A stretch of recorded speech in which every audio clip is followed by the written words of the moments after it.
Restez en ligne, bien sûr, car nous allons avoir la deuxième séquence, un plateau, sur un débat thématique, les startups et l'assurance.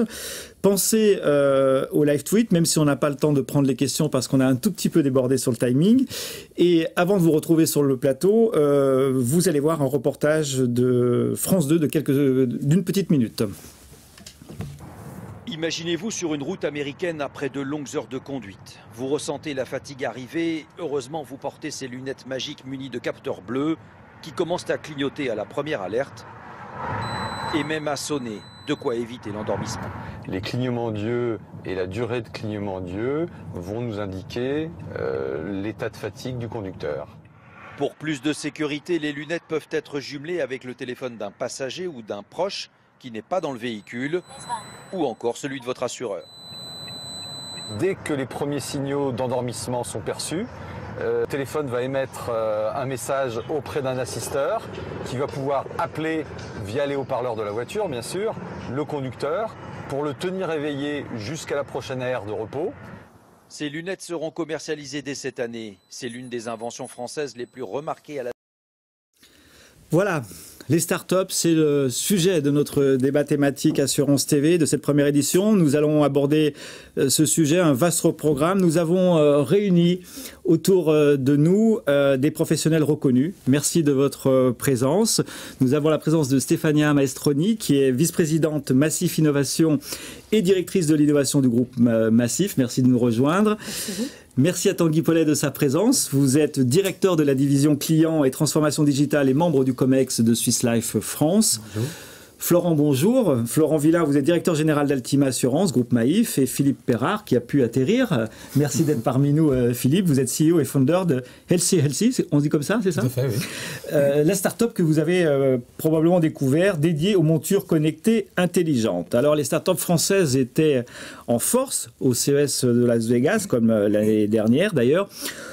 Aucun domaine ne semble passer entre les mailles de leur filet. Innovation produit, innovation service, innovation dans le domaine de la distribution, de la relation client, de la santé connectée, de l'automobile connectée. Tous les acteurs du secteur de l'assurance sont en recherche avec les startups de nouveaux leviers de croissance.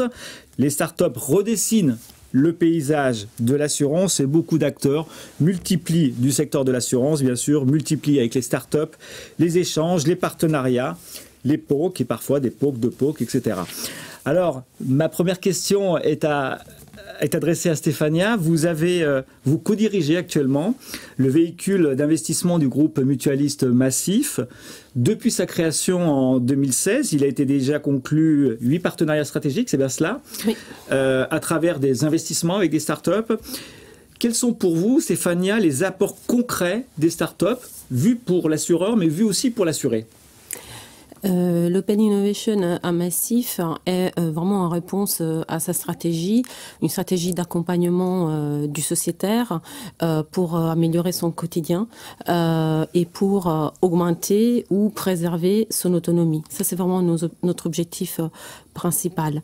Le deuxième objectif de l'Open Innovation est de accélérer la transformation du groupe et c'est ces deux objectifs qui finalement vont déterminer quel est l'intérêt pour l'assureur parce que c'est effectivement de mieux satisfaire ses sociétaires et d'aider ses collaborateurs dans cette transformation.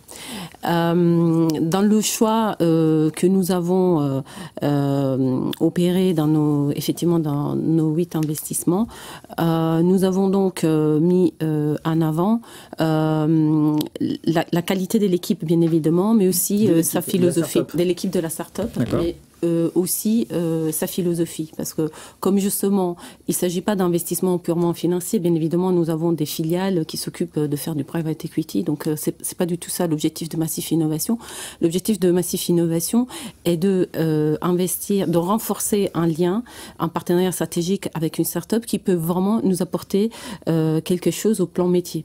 Donc, dans la sélection, nous regardons non seulement la qualité de l'équipe, mais aussi sa philosophie et sa capacité de s'engager dans un projet projet important pour le groupe et donc de pouvoir collaborer avec nos équipes internes.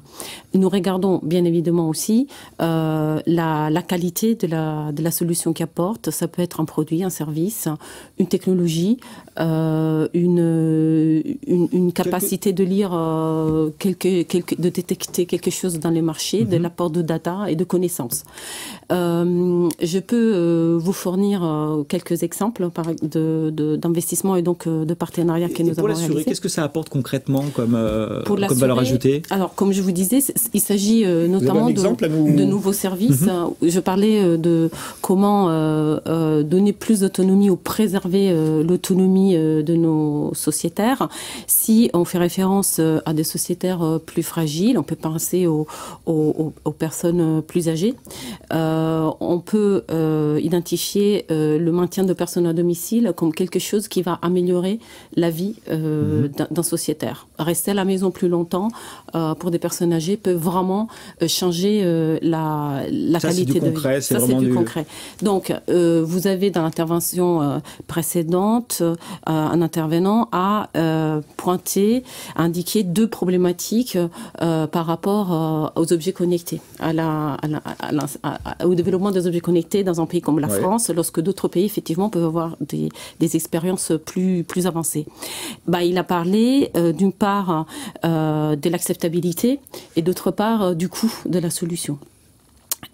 Alors, là, on peut prendre à titre d'exemple le partenariat qu'on fait avec MonitorLink. MonitorLink est une start-up internationale qui a développé une plateforme d'objets connectés qui fournit des solutions clés en main. Donc, grâce à ce partenariat, nous pouvons bénéficier donc, de l'expertise technologique et de l'expérience que cette start-up a déjà réalisée dans d'autres pays.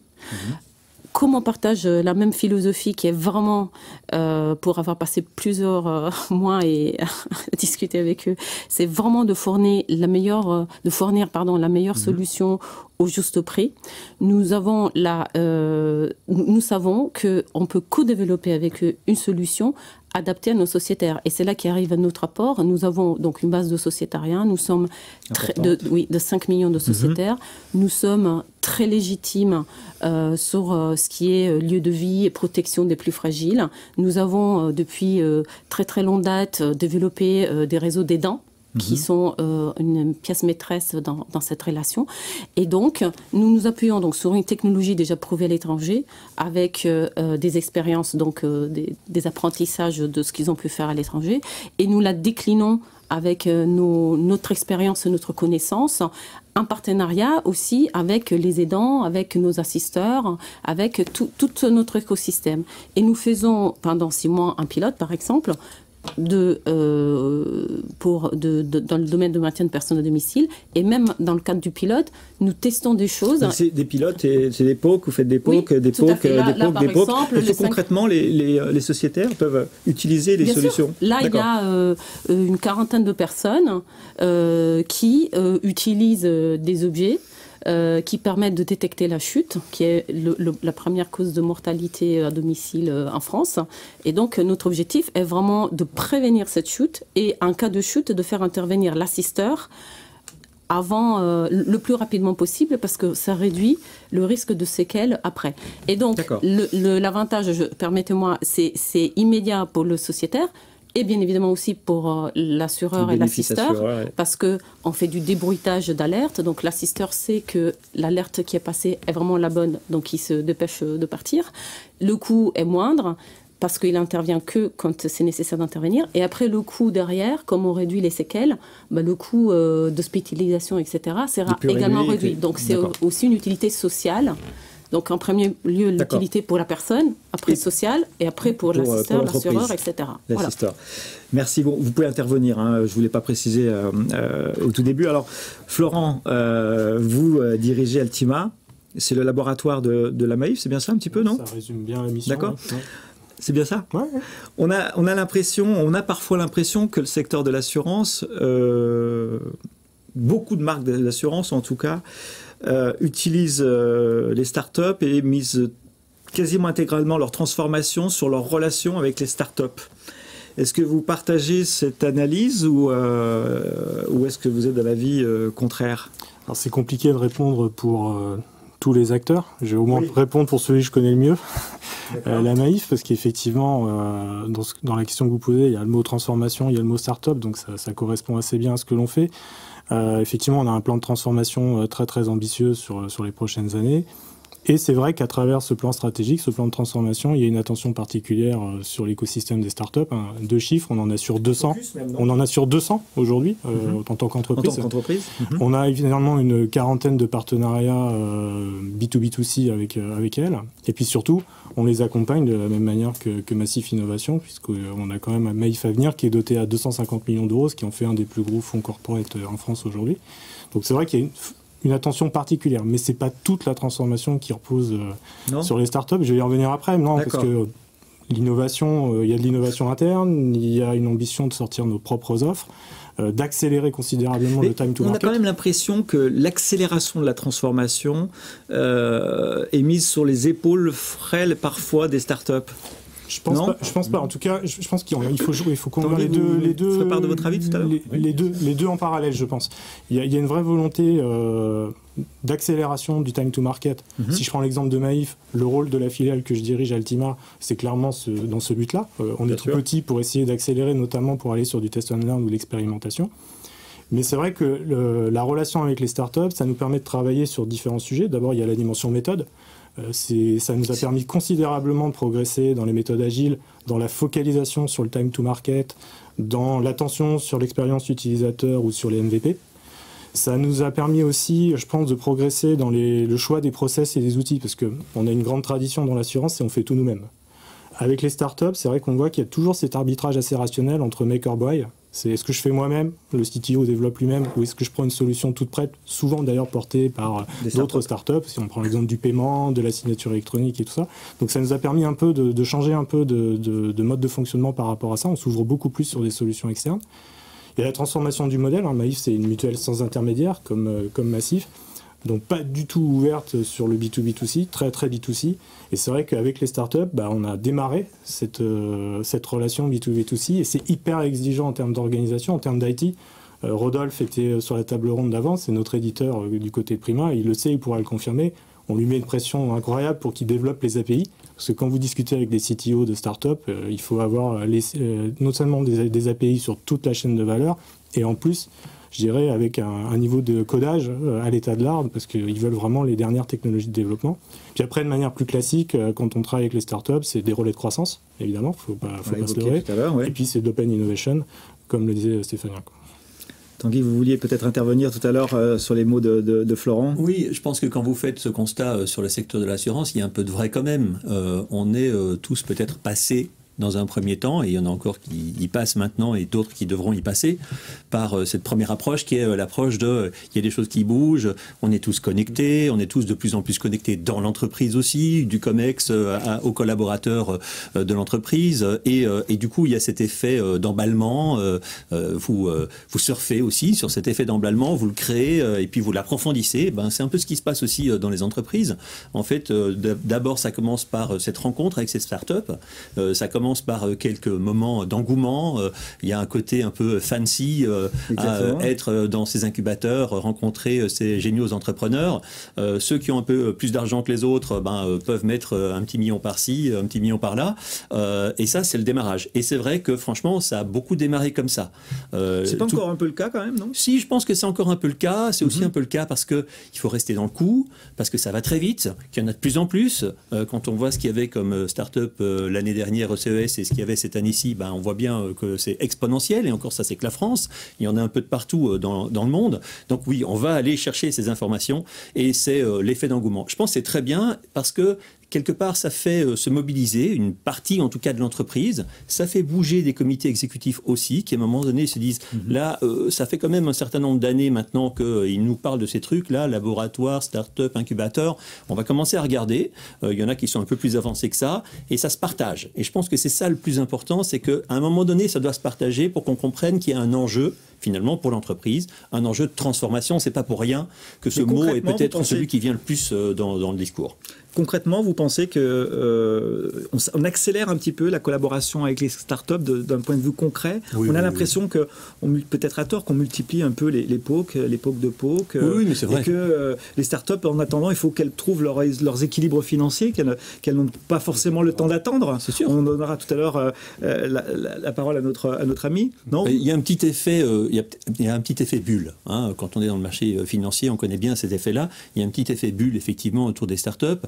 On a généralement pas suffisamment d'argent pour se décider qu'on va y aller à fond sur une, donc on va un petit peu sur plusieurs pour voir aussi quelle est la captation interne de l'intérêt. Il y a ensuite un deuxième coup, c'est de se dire, bon, mais alors si on investit dans cette boîte, comment est-ce que véritablement on crée quelque chose de long terme avec cette boîte? On a aussi à un moment des actionnaires qui nous demandent des comptes. Notre business model va-t-il vraiment changer? Est-ce que c'est un feu de paille? Est-ce que c'est pas un feu de paille? Donc oui, dans un premier temps, et on est encore dans ce premier temps, il y a un peu de bruit autour de la relation avec les startups, mais ce bruit est passé quand même dans un premier temps, un bruit qui était plutôt un bruit de risque, un bruit d'ubérisation, en disant oh là là on est occupé à se faire ubériser et c'est vraiment dangereux. Dans un deuxième temps, on s'est dit mais finalement c'est pas tellement l'ubérisation qui nous inquiète, puisqu'on constate qu'on a peut-être des partenariats à créer avec eux. D'ailleurs, il y a beaucoup de startups qui sont issues du monde financier. Hein, aujourd'hui, quand quelqu'un quitte une entreprise, soit parce qu'on le fait partir, soit puisqu'il s'en va lui-même, beaucoup se recyclent dans les startups parce qu'ils ont un vrai savoir-faire et qu'ils ont une capacité à démarrer quelque chose sur la chaîne de valeur qui nous intéresse beaucoup plus vite tout de suite. Donc cette relation-là, elle est vraiment aujourd'hui très organisatrice de la transformation, du questionnement de beaucoup d'entreprises dans le secteur. Florent, vous vouliez intervenir? Ce qui est intéressant, c'est qu'effectivement, il y a deux profils pour moi dans les start-upers. Il y a ce que Tanguy évoquait, des profils issus du monde de l'assurance. Mais ce qui est intéressant aussi, c'est qu'on a des personnes qui arrivent qui ne connaissent pas le monde de l'assurance et qui viennent avec une idée qu'ils sont partis d'un besoin client. Et comme ils partent de zéro, il n'y a pas de legacy, parce que c'est quand même le principal problème que l'on a. On a des legacy organisationnels ou techniques. Les startups partent de zéro avec un problème client à traiter. Et donc du coup là, c'est intéressant de discuter avec elles. Et il faut savoir effectivement, comme Tanguy le disait, savoir faire la part des choses entre l'investissement qu'on peut faire pour sécuriser la start-up ou tout simplement dans des logiques de pure logique de rentabilité et la collaboration opérationnelle. Et il ne faut pas s'interdire d'être concurrent de nos partenaires. En tout cas, nous, côté Maïf, on a cette logique-là. On essaye de dissocier l'investissement de la relation partenariale et je ne m'interdis pas d'être concurrent de la start-up que je vais accompagner en tant que porteur de risque. Il faut que les règles du jeu soient claires avec la start-up dès le départ. Et je trouve ça plutôt sain à la fin. Avant de laisser la parole à Philippe, Stéphania, vous vouliez rajouter quelque chose ? Oui, je partage complètement le fait qu'on cherche dans la start-up des compétences très pointues et aussi très complémentaires.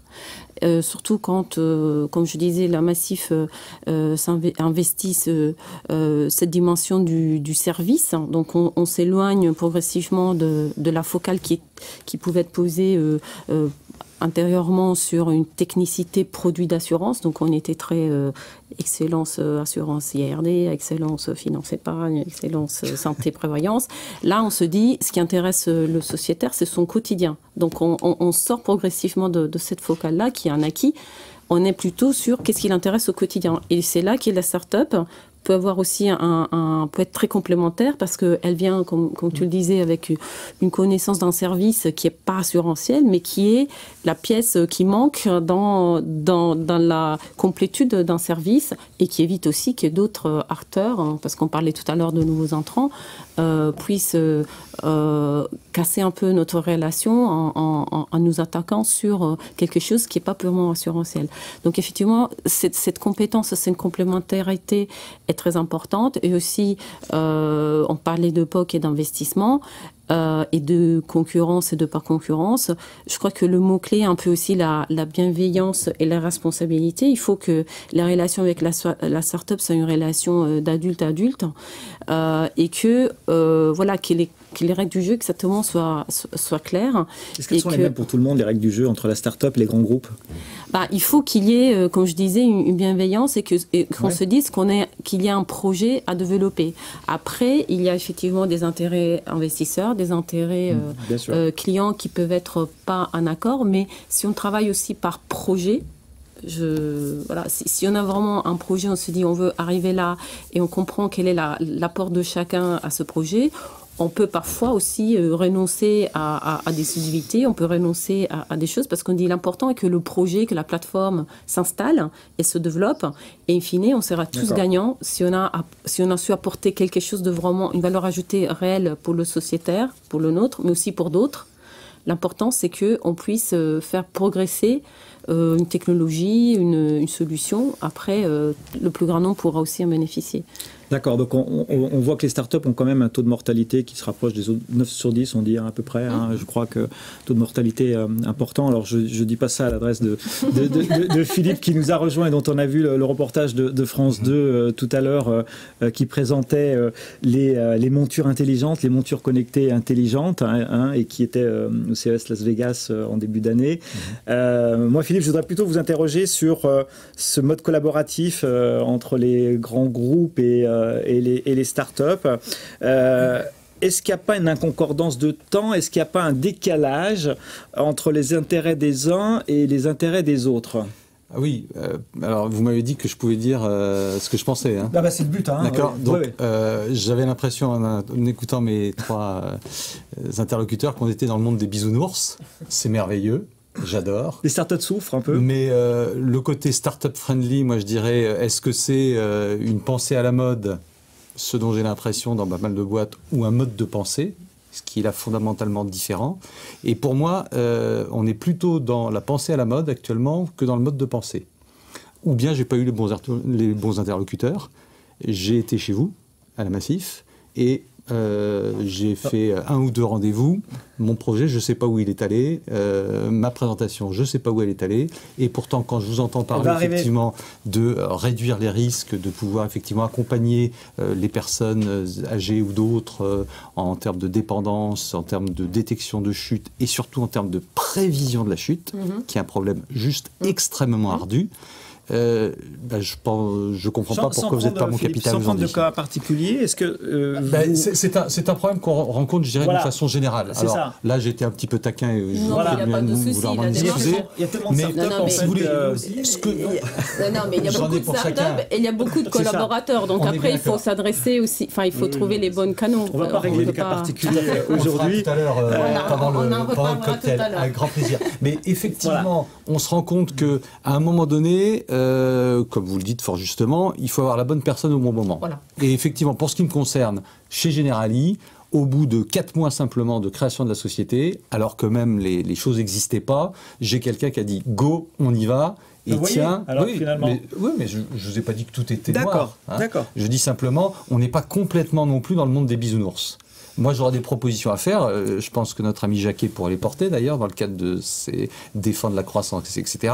On pourrait très bien faire un espèce d'impôt, un crédit d'impôt, non pas recherche, mais crédit d'impôt innovation ou start-up, où tous ces grands groupes pourraient voir défiscaliser une partie des sommes qu'ils mettraient dans les start-up. Un billet de 50 000 ou de 100 000 euros, je ne vais pas dire que c'est rien pour vous, parce que vous avez toujours un contrôleur de gestion derrière vous. J'ai commencé par ça quand j'étais jeune. Mais pour une start-up, c'est juste énormissime. Et ça représente même, je dirais, 10 fois plus. Parce que quand vous revenez avec un contrat de 50 000 euros à la Massif, à la Maïf, etc., juste c'est Est-ce que vous souffrez avec les grands groupes? Je ne parle pas forcément le grand groupe d'assurance, vous en côtoyez d'autres. Est-ce que c'est compliqué? Oui, c'est compliqué parce qu'on perd quand même pas mal de temps. Moi, j'ai la chance, vous le voyez, mes tempes grisonnantes, d'être quand même pas un perdreau de l'année. Mais si vous voulez, on perd quand même beaucoup de temps dans des discussions qui vont de comité M&A en comité, etc., n'aboutissent pas pour un certain nombre, alors que vous vous dites, mais demain, quand justement les fameux GAFA dont on parlait vont leur tomber dessus, ils vont plus savoir comment ils s'appellent, et là, pour le coup, il va y avoir des têtes qui vont tomber, alors que certainement, je ne dirais pas notre start-up à nous, mais un certain nombre de start-up auraient pu apporter des solutions. Alors, je vous assure qu'on perd aussi beaucoup de notre temps chez nous. Je pense que c'est quelque chose qui est vécu de part et d'autre. En réalité, moi, il n'y a pas une semaine où je ne reçois pas 20 ou 30 demandes de start-up, d'invitations, de rencontres, etc. Et sur ces 20 ou 30, il y en a au moins, je ne sais pas, un quart qui m'emballe. Je trouve l'idée géniale, le concept génial. Par contre, effectivement, pouvoir pouvoir accompagner, et le secteur est probablement trop petit ou pas encore suffisamment mature, de part et d'autre, pouvoir accompagner l'ensemble de ces startups vers quelque chose qui est du concret, qui passe aussi des barrières qui au début étaient des barrières. C'est pour ça je pense qu'il y a vraiment eu 2 temps. Il y a eu un premier temps où il y avait une sorte de barrière de l'enthousiasme, et cette barrière de l'enthousiasme a finalement porté pas mal de financement auprès de pas mal de startups, mais sans nécessairement un lendemain. Il y a un deuxième temps maintenant, qui est un temps, et ça dépend évidemment des startups et des technologies, mais il y a un deuxième temps qui est quand même le temps de la réflexion transformatrice interne, créatrice de valeur long terme, pas seulement un outil marketing, mais vraiment un changement intrinsèque du business model. Voilà. Je pense que certains sont arrivés dans ce domaine-là, et en tout cas, la maturité interne dans les grands groupes a évolué pour qu'on n'aborde plus seulement l'effet waouh, mais qu'on aborde aussi l'effet pérennité, construction, business model, celui qui réconcilie finalement expérience client, marketing, technique, produit, distribution, modèle. Et ça, c'est quelque chose qui, du coup, prend plus de temps. C'est quelque chose qui nécessite aussi une analyse plus profonde de la réalité des partenariats et qui, d'ailleurs, commence petit à petit à créer non pas seulement des partenariats, mais des vraies volontés de créer sa propre start-up, aller plus loin, fédérer, devenir un hub. Dans ce que vous décrivez, excusez-moi, il y a cette notion de temps. Et on n'a juste pas, vous et moi, la même notion de temps. C'est une concordance de temps. Bien sûr.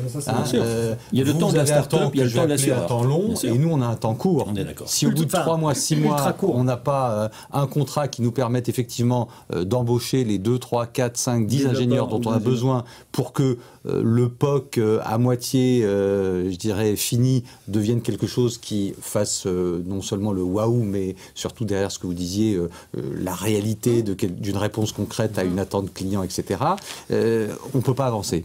Donc là, il faut qu'on arrive à concilier, je pense, les deux. Ce qui est compliqué, effectivement, c'est parole à Florent et après on fera terminer Stéphanie. On a un deal flow qui est extrêmement conséquent. Hein. Sur Maïf Avenir, c'est plus de 200 demandes par mois. Donc il y a 3-4 personnes qui font le deal flow et qui gèrent le stock. Start-up uniquement. Oui, voilà, donc c'est hallucinant le nombre de demandes que l'on reçoit. Le secteur sur lequel vous êtes, qui est grosso modo santé, IoT, c'est là où il y a le plus de monde. Donc c'est vrai que c'est compliqué aujourd'hui de trier, parce qu'en plus on a des demandes qui sont parfois exclusivement financières. Ils viennent chercher du capital et il n'y a pas véritablement de collaboration opérationnelle recherchée avec l'assureur, ce qui nous intéresse moins. Et puis parfois, on a la chance, les deux couplés, l'investissement plus l'association partenariale. Mais là, après, c'est une problématique parfois de cadencement. C'est que moi, j'ai vu passer des startups très intéressantes, mais effectivement, comme vous l'évoquez, on n'a pas les mêmes horizons de temps. Et moi, je préférais dire souvent... Est-ce qu'on a le temps dans l'assurance ? Non, mais moi, côté Maïf, je pense qu'on se permettait de dire, c'est pas le moment. En fait, on n'est pas concentré sur ce sujet-là en ce moment, donc il vaut mieux pas faire perdre de temps à la start-up, quitte à ne jamais la revoir. C'est un risque que l'on prend, parce qu'aujourd'hui, on est focalisé sur une thématique qui n'est pas celle que la start-up présente. Je pense qu'il faut aussi... le plus grand danger, c'est de vouloir essayer de capturer tout le monde et de retenir tout le monde, et effectivement de faire perdre 6 mois, 1 an. Il y a la façon de traiter les choses. Chez Fondation Maïf, je suis fils de prof, donc j'ai un profond respect pour Fondation. J'ai été très bien reçu, et je reviendrai avec une étude sur le fond, parce que j'ai eu un écho positif qui m'a dit il faut qu'on fasse une vraie étude sur le fond, mais qui ne soit pas uniquement centrée sur votre produit, permettant d'apporter des résultats, je dirais, synthétiques pour l'ensemble de la corporation. Merci Philippe, on en rediscute un petit peu après. On va laisser conclure Stéphania. 30 secondes, 1 minute, c'est quoi le mot de la fin, Stéphania ? Les assureurs et les startups, ça fonctionne bien ensemble ? Ça fonctionne bien ensemble, et innover, c'est aussi choisir. Donc effectivement, on ne peut pas courir tous les lièvres, mais bien évidemment, il se doit d'apporter une réponse, soit-elle oui ou plus tard ou jamais. Ou jamais.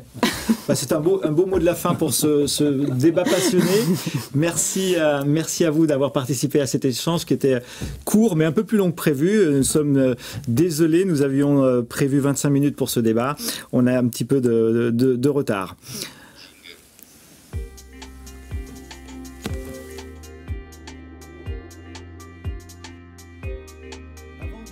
Quitter les prochains rendez-vous. Nous voulions bien sûr vous parler très rapidement du lancement du TIDEC que nous organisons, la 3e édition, le congrès de la révolution numérique du secteur de l'assurance, transformation et révolution numérique. C'est le rendez-vous pour les marques et pour les décideurs qui sont dans la transformation du secteur de l'assurance. Vous en saurez plus sur notre site, et ceux qui sont intéressés pourront participer à un petit déjeuner de présentation la semaine prochaine. Vous pouvez voir tout ça sur le site l'assurance l'assurance en mouvement. Deuxième information à vous communiquer, le lancement des trophées de l'assurance que nous organisons également et dont c'est la 17e édition. Les trophées de l'assurance 2018 auront lieu le 4 octobre 2018. Les appels à candidature vont bientôt arriver, donc vous pourrez préparer vos candidatures et nous allons, pour information, constituer le jury indépendant de ces trophées de l'assurance dans les semaines qui viennent. Et puis, pour terminer, ce ne sont pas 2 événements, mais c'est un ouvrage que nous allons publier prochainement. Dessine-moi une mutuelle 2018-2028.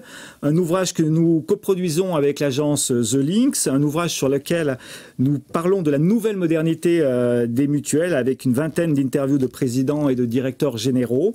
Une enquête auprès d'adhérents et de sociétaires. Et une double préface de Thierry Baudet, président de la Mutualité française, et de Pascal Demurger, président de l'Association des assureurs mutualistes, entre autres, mais il intervient dans cet ouvrage en qualité de président de l'Association des assureurs mutualistes. Nous vous informerons bientôt de la sortie de cet ouvrage sur le site L'Assurance en Mouvement. Je voulais remercier nos invités de leur présence et de ce débat un petit peu musclé, mais en tout cas, on s'est dit les choses qu'il fallait. Merci.